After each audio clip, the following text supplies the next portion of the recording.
Hey, ladies and gentlemen, Simon here with another episode of The God of High School. I want to first off apologize for a bit of misinformation I gave you in the end, the review of last week's episode, where I said there was no fight scene in that episode. I was wrong. There was a fight scene. It was a very, very short fight scene of Mira doing her third place playoff. It got lost in the amount of information that was flowing through that episode. I apologize, and I hope that you can forgive my grievous error. But in all seriousness, it was a great episode.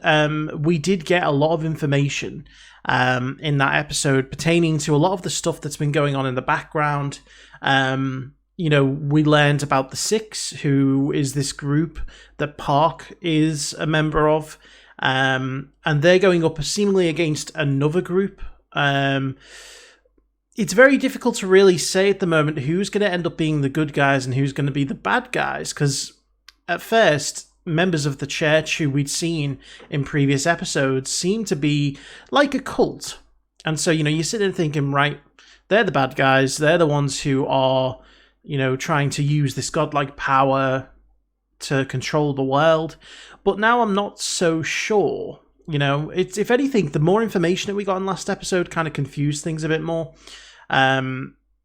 Especially when they called down a huge sword from the sky. That was a hell of a moment, But we also saw the ring announcer for the tournament get murdered by this rival group. And so, things are really serious here. It seems to be that this tournament is to weed out the strongest people who have the innate ability to use whatever this godlike power is.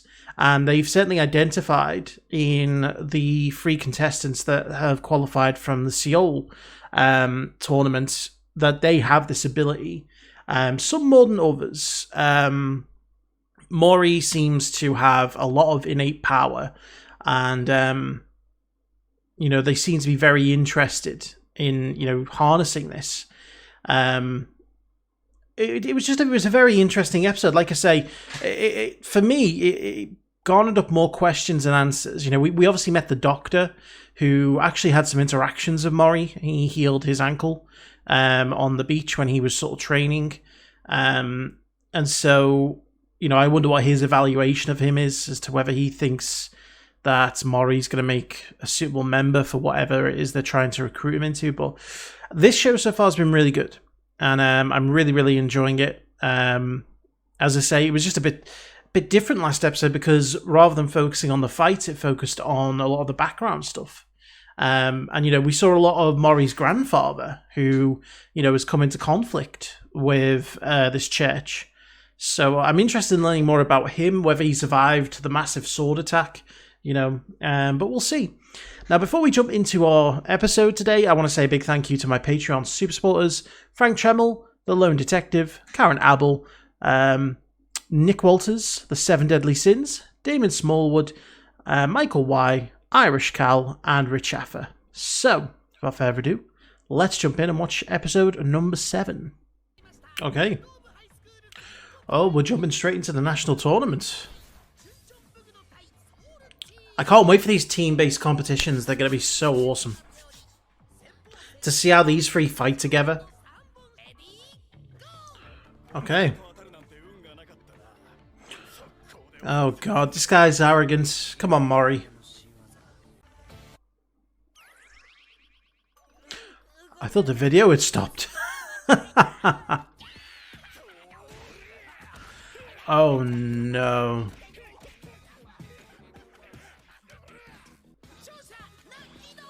Really?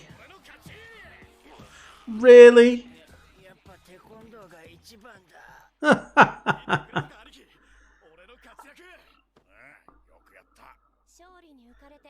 love the fact that it was all done in chibi form. The oldest fighter. Oh yeah, we saw this guy in the last episode. Yeah, he's in high school at 38.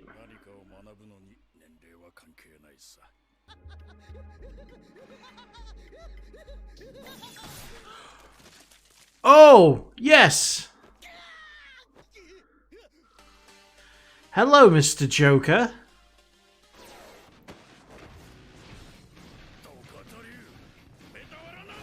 Rice bag toss. Yes. There's Vermilion Bird, White Tiger. A lot of these moves we've seen before.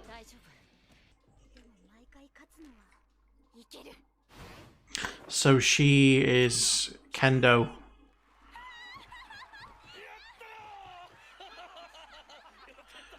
Oh, but she lost.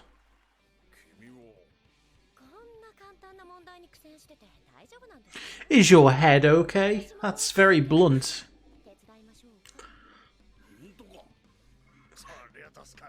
Okay, so this group isn't so bad. I honestly thought they were just going to be a group of punks, but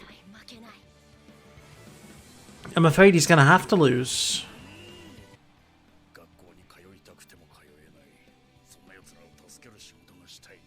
I like this guy. He's really nice. Oh, he also has a very, very big hammer.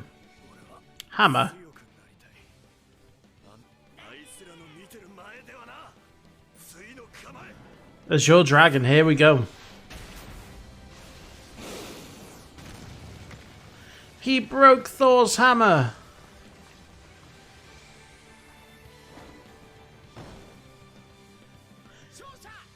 He won.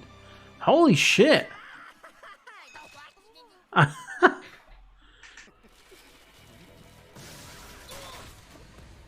Oh.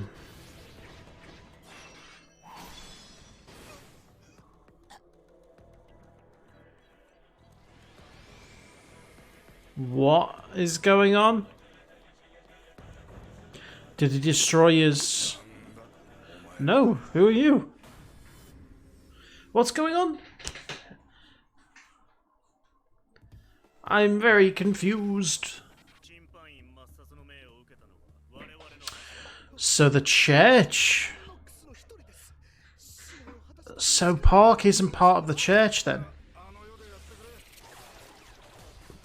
I assume that the church was behind the tournament.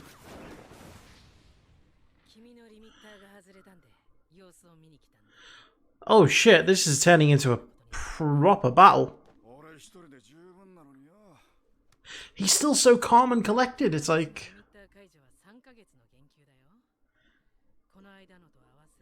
Yeah, he's getting another penalty. Oh my god.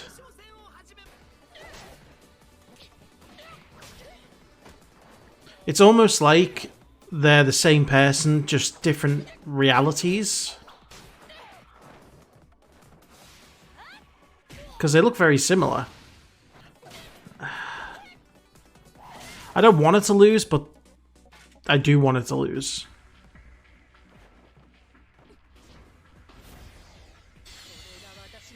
Oh, she's got... Wow, that's harsh. That's a crucifix gun. That's pretty cool. Oh, God. Oh, no. That's giving me Full Metal Alchemist vibes. There's always a bigger fish.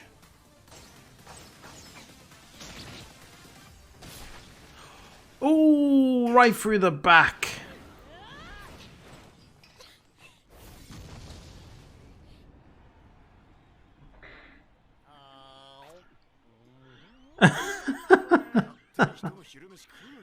That's his lunch.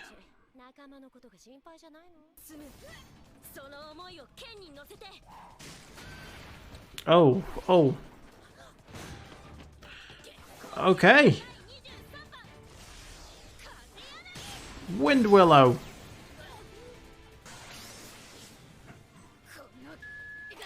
Wow, what's your language? Seriously, what's your language?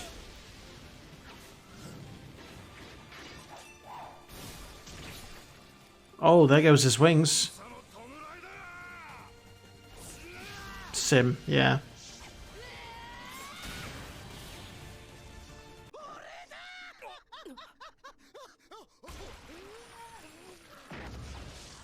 What?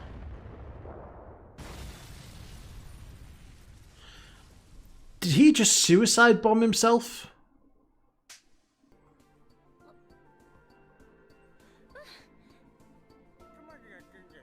I like that team.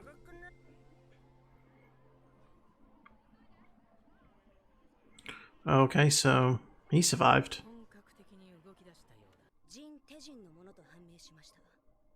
What? He had someone else's arm?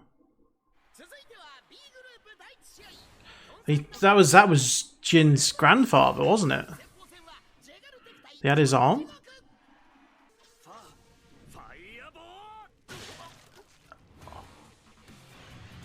Oh shit. For a second, I forgot that in this arena, people can die and be revived.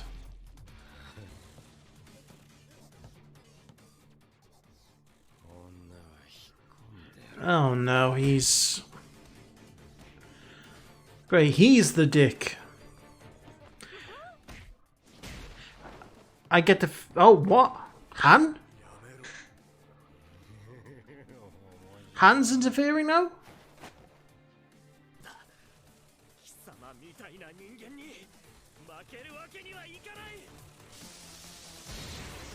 Oh no.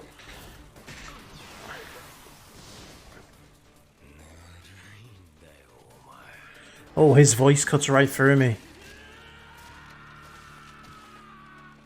Well, that certainly was a graphic ending. That guy's voice went right through me. Like, I'm not sure whether it was like in a good way or in a bad way. Like whether I found it really kind of mesmerizing or quite chilling. Probably a bit of both. So it seems like he is going to be the one in the tournament to beat. I assume at some point the group are going to get their chance to face off against him. There's always got to be one, hasn't there? In the last one, it was the guy who was in prison. Now in this one, it's this guy who, to be honest, to be fair, his ability looks pretty cool. He can summon a shark and he can detach the teeth and use it to stab people. And for a moment, I did forget that people can be killed and revived in this show, in the arena.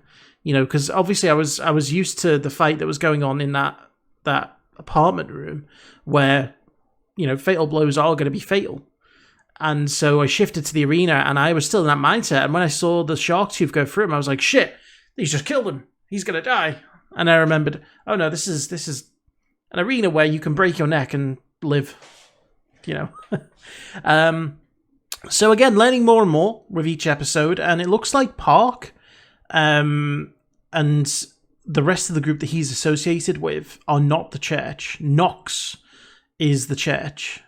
And, you know, I wasn't 100% certain up until now who was affiliated with that church, but it's quite clear that Drake, who I'm assuming died in that blast that he caused, and those two priests that showed up to help him, you know, and the female priest had a really cool weapon. It was like a crucifix gun that then had really creepy bears that shot lasers out their eyes. That's a cool weapon. As evil as I'm sure they probably will turn out to be, it's cool.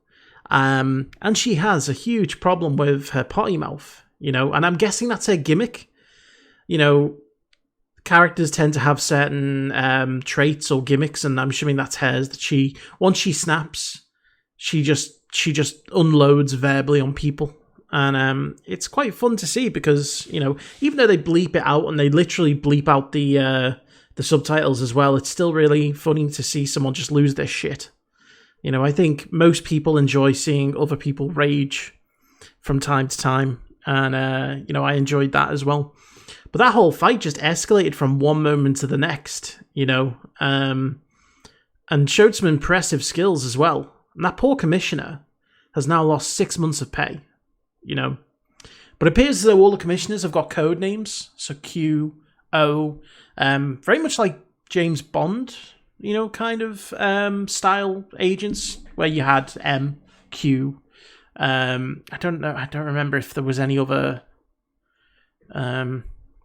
MI6 staff that had their, lettered code names. I don't want to refer to it as Men in Black because it's not really Men in Black,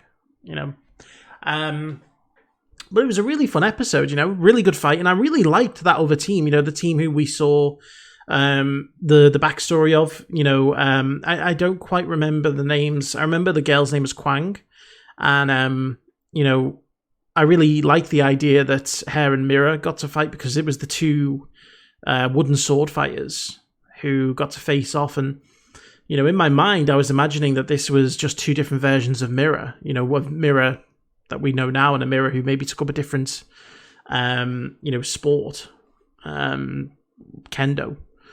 And, the guy who was trying to get into school, heart of gold, I really, really felt bad that they had to lose, but someone has to lose in these competitions. That's the way things roll. And so, I was just very impressed with how this episode went. Again, I'm connecting with all the characters, even some of the side characters that only show up for an episode. I'm really connecting with them, and I think that's a big part of making a successful show, is making characters that you can connect with. I said this particularly in the likes of JoJo's Bizarre Adventure. I'm connecting to Dio because I hate him so much, and that's not necessarily a positive connection, but it's a connection nonetheless, and it keeps you kind of hooked into the story. So this show's doing that with every character. And I don't really have any complaints about how the show has gone so far. It's been very fast-paced. It's given us enough intrigue to keep questioning. It's giving us a great amount of fight scenes that have really good choreography, and it doesn't feel stale, even though we're only 7 episodes in. We've had that many fights that they've kept things fresh, and so it's going really well. I'm really enjoying this. But anyway, thank you very much for watching. I hope you enjoyed that. If you did, please let me know in the comments. Give the video a like. Make sure to share it. If you haven't already, please do subscribe. And I will see you for the next episode.